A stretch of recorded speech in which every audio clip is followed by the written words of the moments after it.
Hello everybody, Disciple here with Hearthstone Curios. Inkmaster Solia is definitely a really sweet card, and one that sees a ton of play in Reno Mage. Making a spell free is a really cool ability, and it can be super strong with heavy impact cards like Kazakus spells, Flame Strike, Pyroblast, and tons of others. But Inkmaster Solia actually went through a bunch of changes while it was being designed. In an interview with IGN, one of the devs revealed a lot of different design changes they made with Inkmaster Solia, so we thought we'd take a look at some of those today and see what Inkmaster Solia could have been. Let's get right into it. So the initial design for Solia was pretty similar to that of Kazakus. The idea was that since she was a tattoo artist, she could also draw powerful scrolls.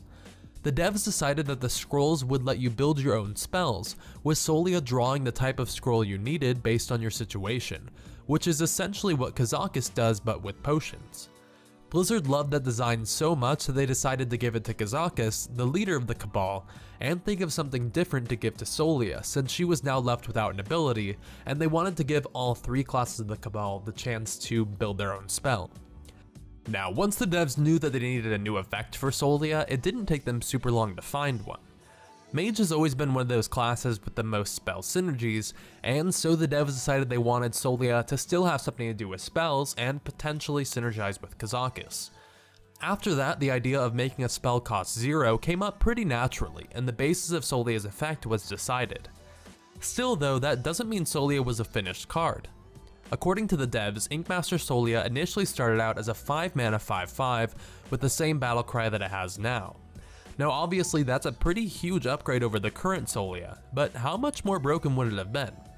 Well, 5-Master Solia means that you could cast Kazakus on turn 4, get a 10-mana spell, and then play Solia the next turn to cast it for free.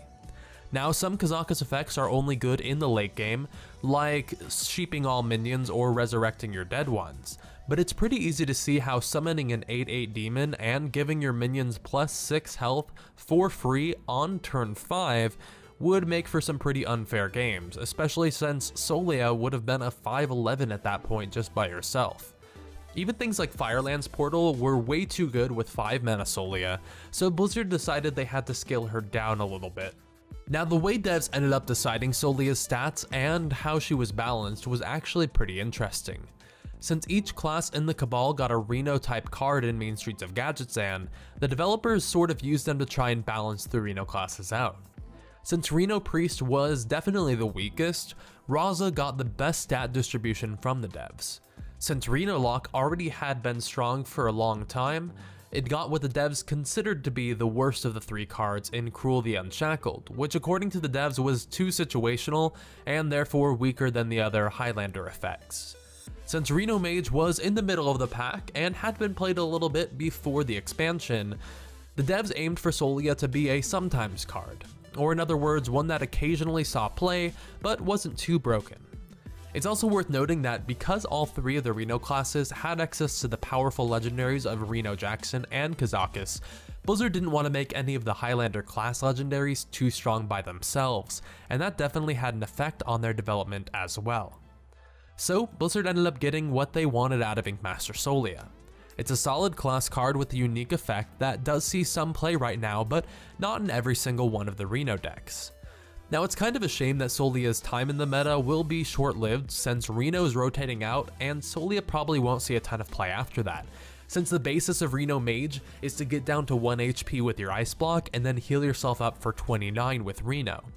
Still though, it's a really cool card and we can definitely learn a lot from how Blizzard went about designing it, and who knows, maybe we'll see enough heal effects that you can put them into your Reno Mage deck and keep on playing it. So, those are some of the changes that happened to Inkmaster Solia, and some of the things she potentially could have been.